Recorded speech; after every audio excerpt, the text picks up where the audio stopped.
All right, guys. It's a new year. I'm super excited. We're on. We're live. Welcome. Good to see you, Josh. Oh my gosh, good to see you, Chris. Good to see you, Jerry. Yeah, yeah. And Good day. Happy New Year. Happy New Year. How long do we say Happy New Year for? A week. Yeah, A this week. is it. You get 1 week. Okay. We're The done. end of the last day. You can say Happy New Year. Tomorrow, yes. Tomorrow you need to start something else. Yeah. Tomorrow, all emails start with, "Hey, same shit." You can't say Happy New Year. Did you guys form any big resolutions? Did you put it, Josh? You put anything together from a resolution standpoint for the year? Whew. Mine is I want to just keep traveling. I got to see some cool parts of the world last year, and it like filled me up. So just want to kind of keep the finger on getting more miles and seeing more things. I love it. Where did you go? Ooh, I got to see Japan for the first time and had like the Really? sushi trip of my life, and did Australia and Barcelona. So had a really kind of cool kind of trip around the world. So it was neat, and Paradox to thank for a lot of that. So I love that. I Well, love I that. Well, think Jerry's taking a bit of a trip. I think towards the mine end is of the year. actually Yeah. is less going, Jerry? travel, but the travel that I do is quite a bit. So I am taking my third oldest grandchild to Japan in March, and then I'm taking a delegation to Vietnam in the yeah, I fall, love. and we will be stopping by Paradox, as a matter of fact, when we do that. Yeah. They're Thank part of the you. agenda. Yeah. Amazing. Yeah. Well, so Jerry, I haven't told you yet because we just decided this week. So my nuclear family, I don't know why I put them in a little circle here. My nuclear family is going to do Thanksgiving in Japan. Wow. Yeah. Yeah. So the kids, I have two daughters, so and they're plus ones. And then my new bride and I, and then I think it's just going to be the six of us, but we're going to do Japan in November. I'm very excited to go back. Well, yeah, and you need to stay in touch with Hiromi on that for sure. Oh yeah, I have a absolutely. picture. Oh, well, ladies and gentlemen, there is a picture en route. This is a picture that So that Chris took. Oh wow. it's in a moment, quick in a snapshot. moment of We were- movement. It was one of those things that it was amazing. But that's an alley in the middle of Tokyo, and it's just fascinating. The food, the culture, everything. So obviously, Josh, in your going to Japan, it's like seeing a whole different kind of world for sure. It's the best. Love it. Absolutely love it. Yeah, it's going to be fun. We also we launched this morning. We had a little fun with it. If you're on Strava and you want to join us, we started a little club called TAIM, TAIM. I think I have a little link here. Hold on, I'll throw it up for anybody. There actually is stuff we're going to talk about today. I promise. There it is. If you're on Strava, it's talent acquisition in motion. So Strava is free. You can connect all your other apps. I have Tonal connected to it, Fitbit connected to it. If you're interested in and you want to join us, it's anybody. And I think the big challenge that we're doing on there is you got to do, we're saying a mile or at least 15 minutes of purposeful motion 5 days a week. So pretty easy, pretty simple, but it's TA folks who want to join that. So if you want to jump on the bandwagon of fitness or whatever, so it's strava.com/club/TAIM team. It'd be fun. So, and I think, would golf count? I think golf would count. Yeah, especially if you're walking, you can get 6 miles in that way. Why would you walk at golf? They're swinging. No, I will have one of those electric AI type carts. AI type cart. Well, it's a cart that you put your clubs in, and you turn it on, and it follows you. Okay. So you can stroll around the course, and like you're a professional golfer, and you've got a caddy. Okay. Like that. All right. Well, speaking of AI, we've got stuff to talk about. All right, you guys ready? Yep. Let's do this. All right, let's get to it. Welcome to the CXR channel, our premier podcast for talent acquisition and talent management. Listen in as the CXR community discusses a wide range of topics focused on attracting, engaging, and retaining the best talent. We're glad you're here.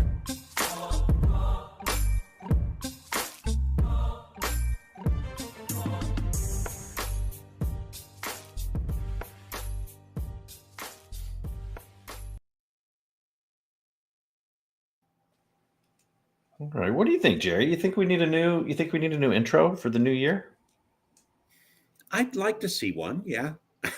One in which I at Put the least music. know what my name is, Yeah, we should put that. Maybe even a picture of you. Who knows? something. We'll All be right, good. everybody. Well, yeah, welcome to the Recruiting Community Podcast. It is 2025. We're headed into the new year, but we're doing a little bit the same, a little bit different, but it's weekly insights and updates. We try to do them in the form of a conversation. Today, if you were with us a little earlier, we've got Josh Secrest. Josh is former McDonald's global head of TA. He is current VP over at Paradox. We're going to talk a little bit about that, but we're going to talk about how innovative TA leaders are doing a lot more with a lot less. Everybody's favorite mission statement: do more with less, right? How they're moving that top line and bottom line results sort of along the way. A few things first: we're streaming on the YouTube, the Facebook, the LinkedIn, the Twitch. You can see us at cxr.work/podcast. There you're going to get past and future episodes. And if you happen to be with us on LinkedIn, say hi in the chat. Let us know that thing's working. Introduce yourself. And if you've got questions for Josh or Jerry or myself, drop them in there. We're happy to answer those. And I think that's it. Let's go ahead. Where did my button go to let Mr. Secret? There he is. Welcome him back. And we're going to put him in the big window. Welcome back, Josh. Hi, guys. Good to have you. Look, you this is fun stuff, Josh, because you were the head of TA at Abercrombie, and that, I think, was your foray kind of into TA from, I think you were HR business partner. But I met you when you moved in to be the head of global TA over at McDonald's, and fries aren't a healthy snack if McDonald's is listening, but we love you anyway. And then you moved to Paradox as the VP of marketing and client advocacy. But you did that in it was 2021, yeah? Correct. Yeah. So we had just kind of an awesome run with some different places. I mean, I was business side for Abercrombie, so I went into Abercrombie to make T-shirts and run businesses with product, and kind of got a chance to do what was supposed to be a 1 year, sort of fling within HR, and just like really stuck. And I loved the business side of it, and got to do a lot of cool HR jobs at Abercrombie. And then, yeah, holy smokes, the McDonald's one. Chris, Jerry, any guesses on how many hires we were making per year at McDonald's, or still are? In the hundreds of thousands, I would think. Yeah. 200,000. Yeah. So globally, it's like 2 million. And so I went into that position. It was super exciting from all of us that are kind of like geeks about, I'd say for me, it's about HR and talent and how that runs. It can drive business is probably like my passion. And TA was a neat place to do this. But for McDonald's, when I went in, we were about 25% of our restaurants were understaffed. We could see that an understaffed restaurant cost us money in the day. Yep. So we were actually able to calculate, like one person understaffed meant that the ticket times would be a little bit slower, which meant that there were a few $100s left on the table. And so it was kind of this really neat business problem to go in and try and solve, which I just loved, which is like, hey, if we can hire in our restaurants essentially faster and keep restaurants staffed, we can actually have this TA seat be this revenue driving seat. And so, ended up from kind of when we started and had a great smart team that I got to work with there, but we went from hiring in restaurants, took us 21 days. And then kind of thanks to what a lot of the stuff we'll talk about, just kind of got major efficiencies through kind of this automation and where AI has gone, and got that to 3 days. And our managers got about 5 hours back per restaurant. And so anyways, from that, I just really got to see, wow, things seem to have gotten a lot different within TA, even over the last few years. And I love that this seat can drive revenue or have major kind of cost savings or lead major innovation for an organization. And so that led me to Paradox, who was our partner at McDonald's. So I got to work really closely with the team, and I kind of just fell in love with the technology, their investment on innovation, and honestly, the people. I think, at McDonald's, I got to use a lot of different tech. And for me, sometimes the differentiator was not only that the tech was great, but that if something went wrong, I had the right people to call and brainstorm and whiteboard with. So I've been really excited to join that team. So Josh, if we sort of stick in that vein with McDonald's, right? So when we're talking about hundreds and hundreds and hundreds of thousands, not just in the US, but globally, all these hires, was the mantra, and this will be really familiar to most TA leaders, was the mantra still do more with less? It was absolutely do more with less. I mean, I think this was, it was such an interesting piece because we kept adding restaurants. I mean, McDonald's continues to add restaurants. The competition continued to get higher, and ultimately, what we were finding was, we don't have to go on a huge quality of hire conversation here on the corporate side, but on a high volume side, I would argue that it is pretty easy to measure quality of hire. And maybe we have to define it a little bit differently, but like, does the person you hire show up on day one? Does the person you hire show up on week one? Does the person you hire show up on month one? Do they perform the tasks that are being asked of them?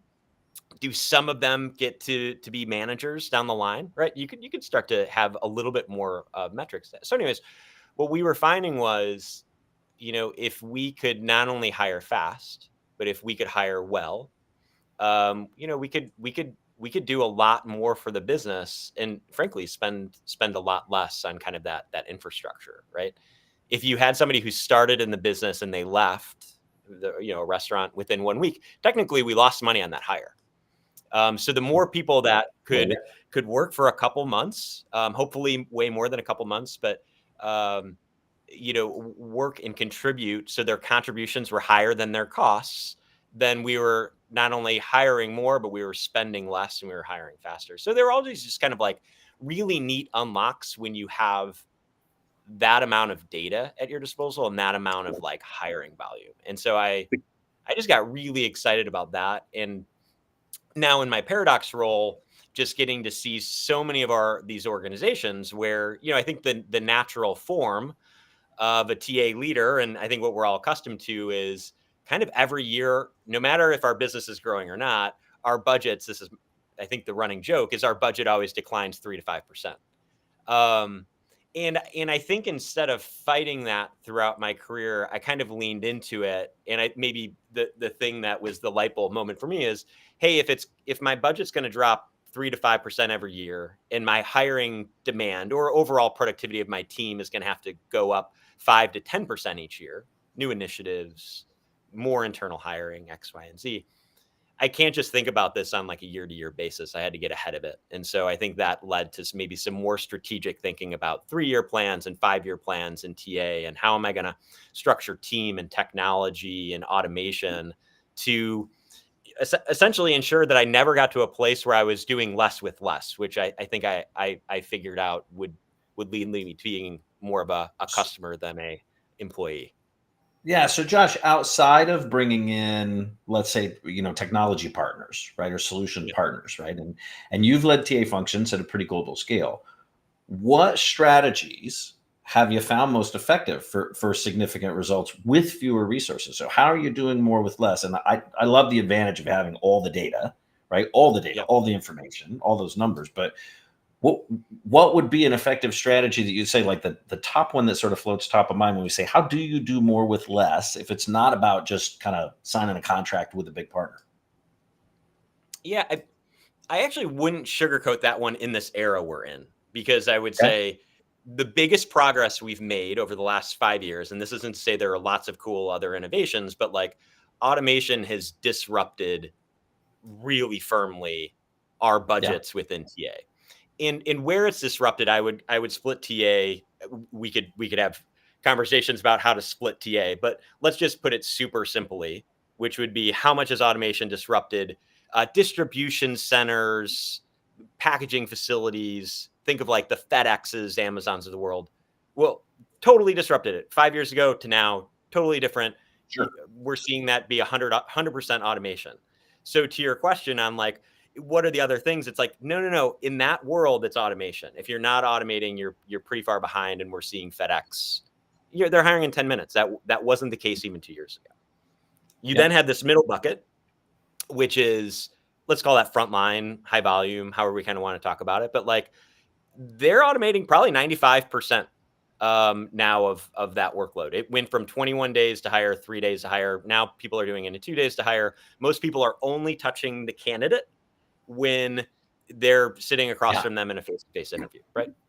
And then you'd say, and this is probably where your question is going, hey, on the corporate side, most of your listeners are probably dealing, most of their at least brain space is in corporate hiring or recruiting. It's like, okay, you're probably getting a 30% to 40% efficiency bump from automation. It's interview scheduling, it's onboarding.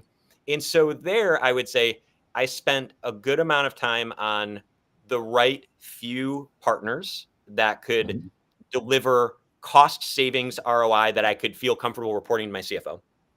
The second was focus on team. So am I hiring sort of the right folks who have the potential to continue themselves to get more and more productive?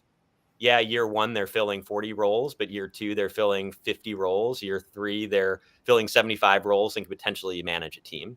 So high potential, high aptitude folks that were joining the team so that I was organically getting better.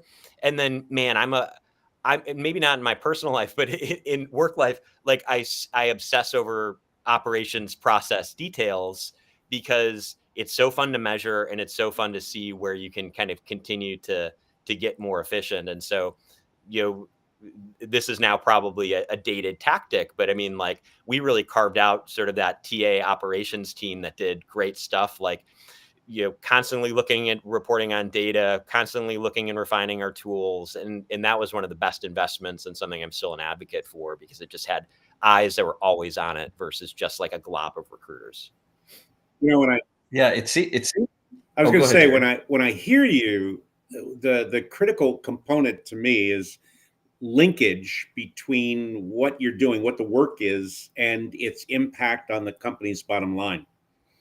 In terms of just going back to your original use case, where you were talking about at McDonald's, what was the impact of being understaffed, if you will, and you weren't going, here's the cost of hiring somebody. You were going, here's the cost to the company being able to actually produce profits and handle their margins, etc.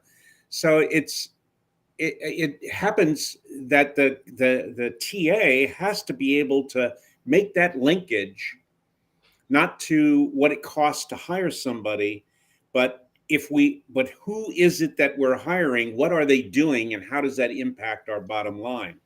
And that requires, I think, a little bit more thought.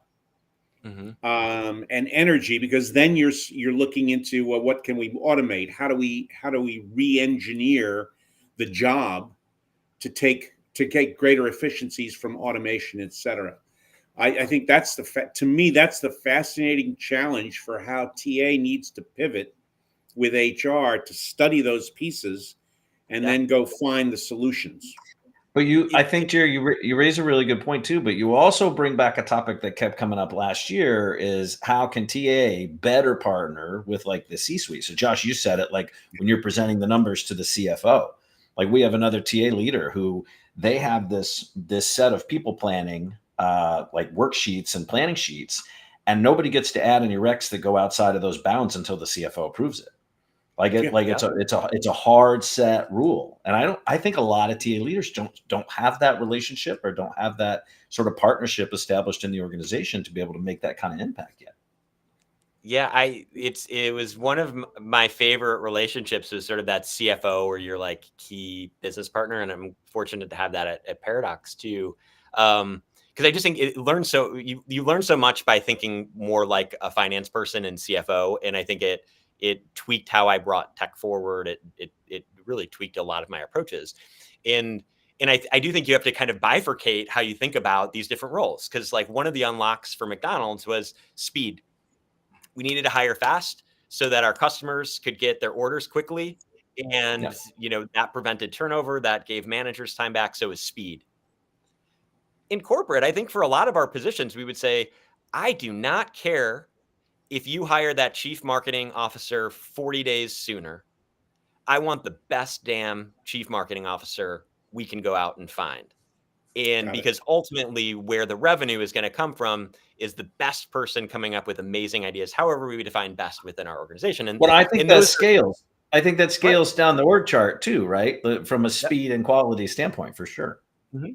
But if you can, to your point, if you can talk to your CFO in that language, and you're starting to get him or her starting to think about how talent is going to drive that, because you've given thought to it, it just opens up so many more doors. We just did some cool research. We sponsored this report with Madeline Lorano at Aptitude Research, and it was kind of all about this. Like, hey, you're going into 25. What should you be thinking about from a budget standpoint?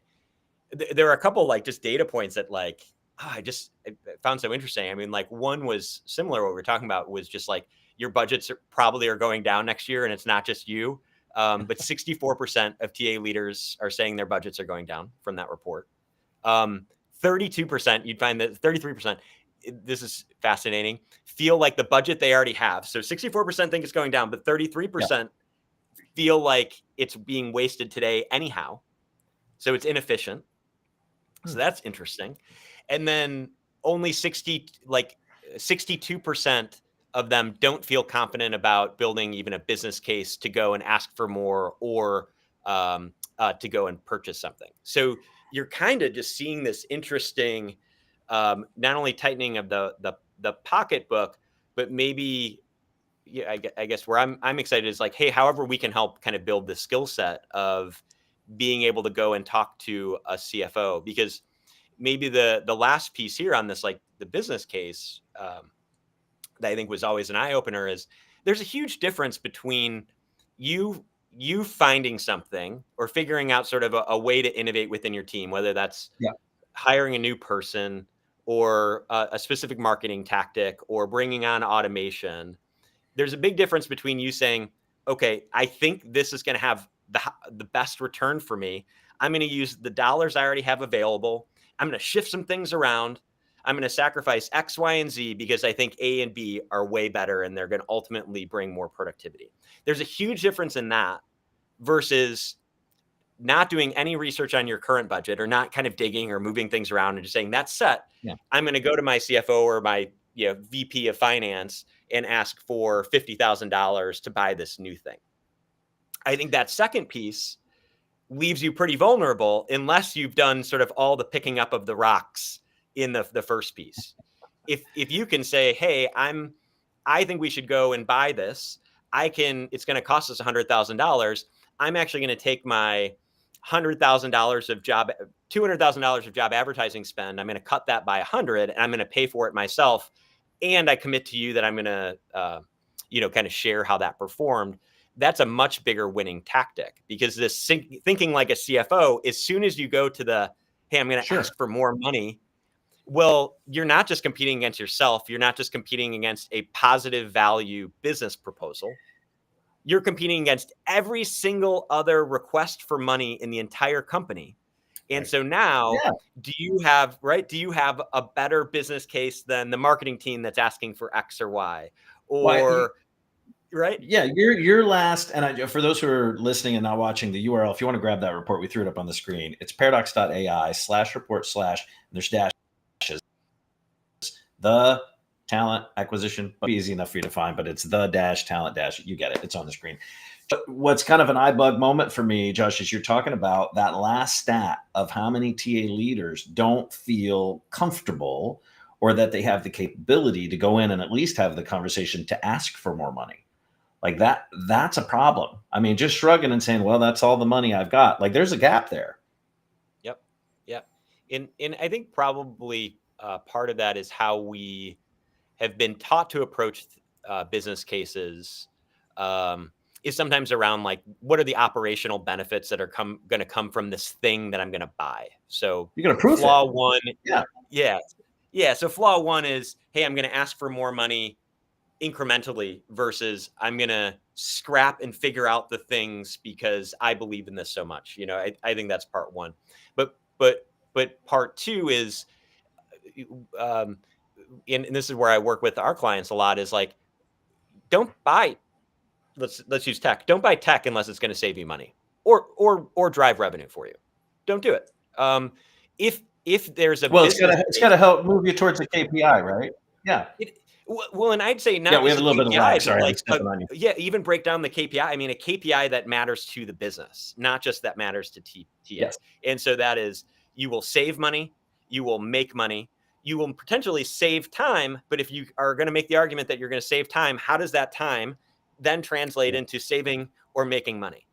And so a lot of the business cases and I'm fortunate to get to kind of like teach this is very much this, like, hey, let's separate hard savings from operational benefits.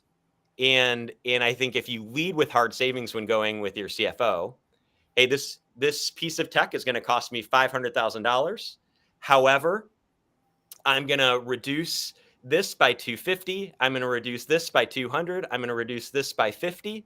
I'm going to be able to pay for it by X, Y, and Z. That's going to be a much more successful argument. And so that I think is where we're starting to see a lot of momentum, and it's actually building a lot of credibility for TA teams. It's building a lot of investment.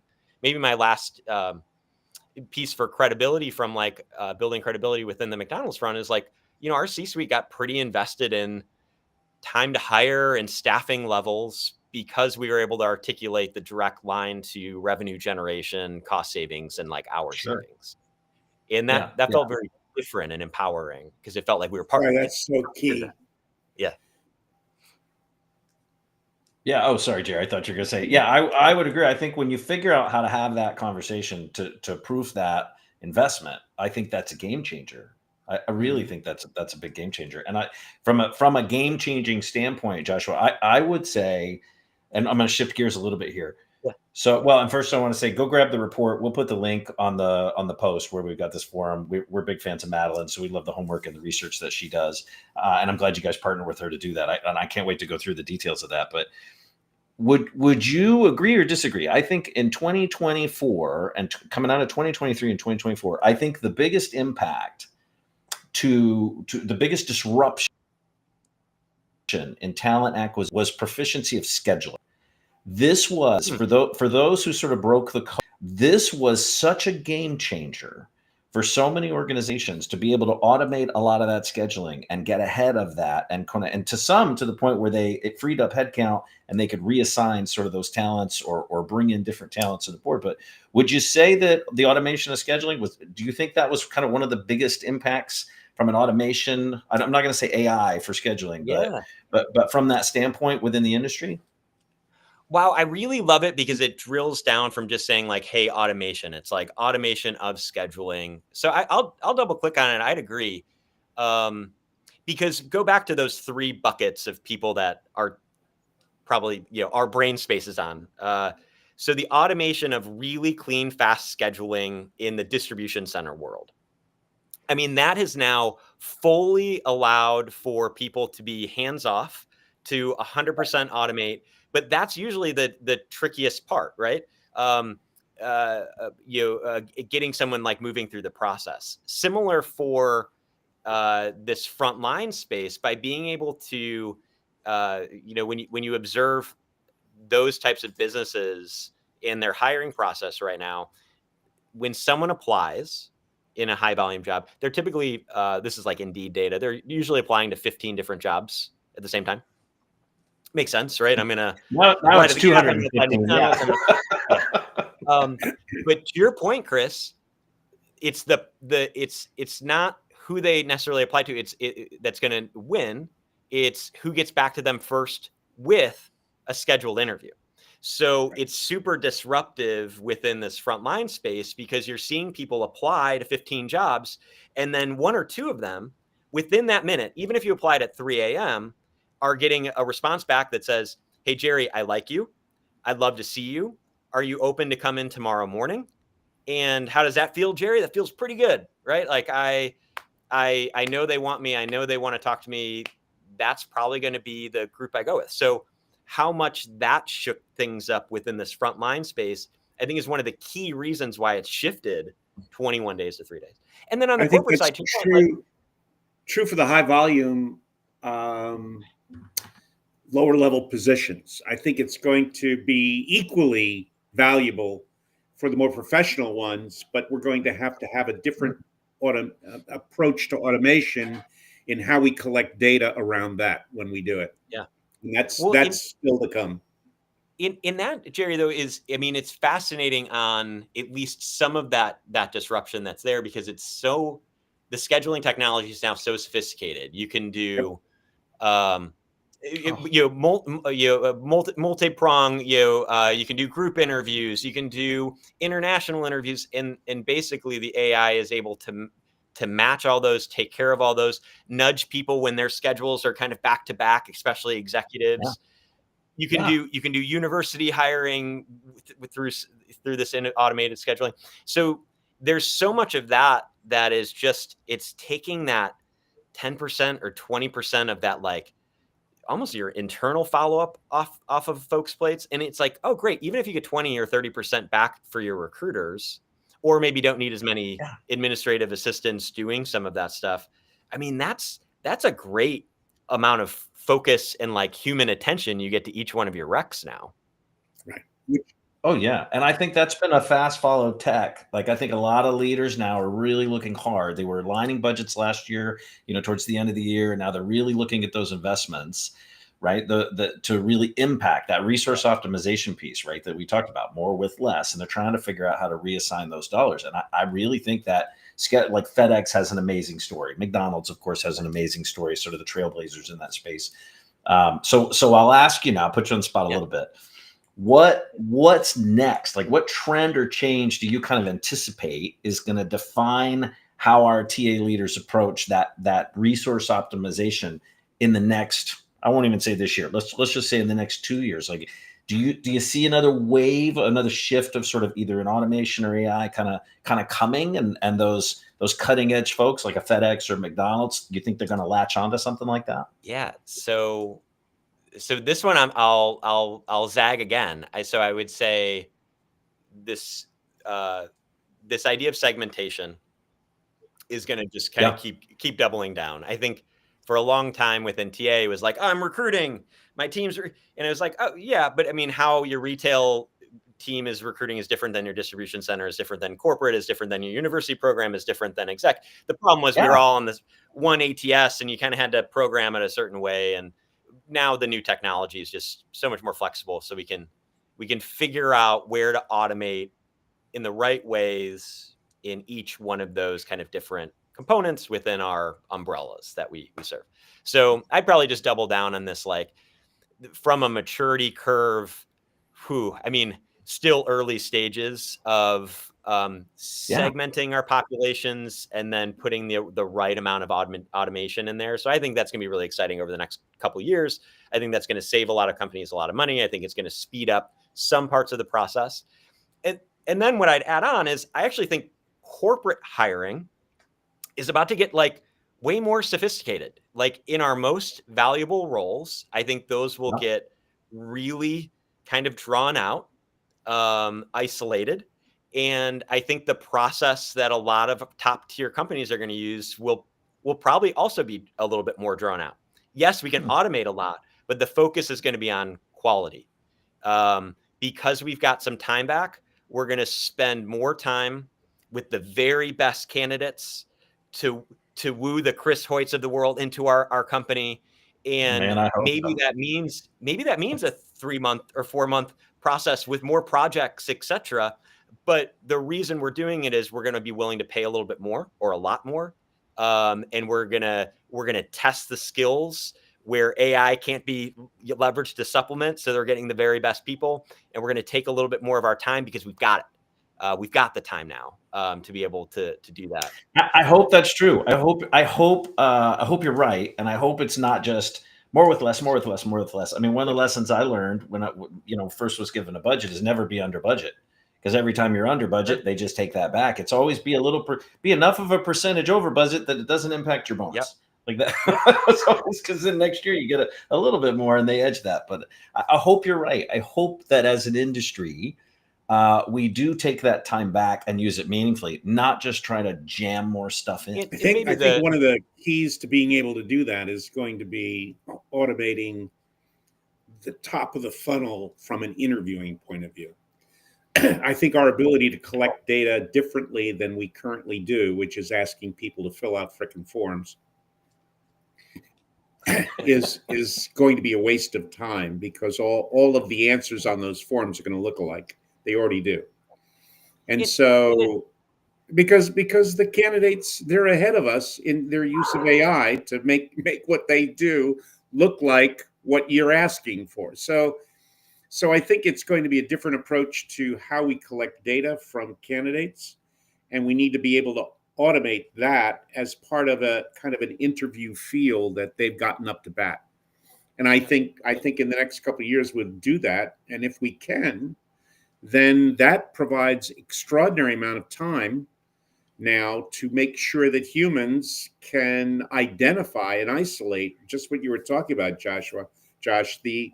They'll be able to isolate the very best of those candidates and spend some better time with them.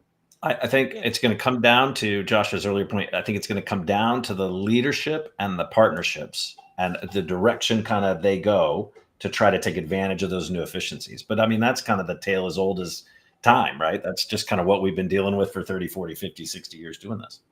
Yeah. And I think that ties to this CFO finance connection with TA, because this shouldn't happen for all roles. Like it maybe it's 5% of your roles that are going to get the majority of your time, headspace, and energy. And all 5% of those roles have a pretty direct correlation to revenue driving seats for the business, that by getting someone who's a 15 in the 80th to 90th percentile will outperform by the millions of dollars in revenue, and it's worth spending the extra month in focus and energy and developing specific projects, et cetera. So yeah, I don't need the most qualified driver. I just need a qualified driver. It's kind of that, it's always been my kind of favorite reminder. Josh, look, it's so great. Breaks my heart you're here in Austin, and we didn't do this in person, but we'll figure it out next time. I want to thank you so much for your time. Before we let you go, we did this last year, and we asked this of every guest. We're going to keep doing it this year because it's a fun question. Josh, if you're going to write a book about this topic, if you're going to publish a book today, what would the title of the book be? Oh my gosh, can you help me brainstorm the title? What the concept would be is I don't follow sports a lot. I don't watch sports a ton, but I love reading about sports because I think it has one of the best KPI and data trackers of like who's performing, how salaries are produced, and essentially they're curating teams to perform at the highest level and have certain constraints on them. So anyways, I think this idea of HR really starting to learn from almost like the Moneyball, but for HR, and starting to apply some of the best learnings from sports that we could bring over. I think there's just some really innovative, cool stuff that's happening from kind of the GM levels of all different sports that we could be applying. Yeah, I love the connection, that correlation there. I do. I mean, I'm looking at the date. It's only the 7th of January, and we said Moneyball for HR already. That's okay. I think you run with something like that. Josh, let me ask you, we'll wrap up. Present company excluded, who are you going to give the first signed copy of that book to? Oh my gosh. I think that would go my mentor, Jim Bierbauer from Abercrombie. I think just made me fall in love with the data and business side of HR. And so cool. If I could create something like that would be pretty cool. I think he'd love that. I love that. Josh, hey man, much respect for being here. I know you're super busy calendar. We're excited to see more of you this year and what you guys have going on at Paradox. As a reminder to anybody, head out to the Paradox site, grab the Madeline Loreno report. that they've partnered and put together. I'm sure it's a great read. Can't vouch for it yet, but I can guarantee it's got some good stuff in there because Madeline touched it. That's all I'm going to say about that. Josh, thanks again, man. And we'll see you guys on the next show, cxr.work/podcast. Thanks so much, guys. Take care, everybody.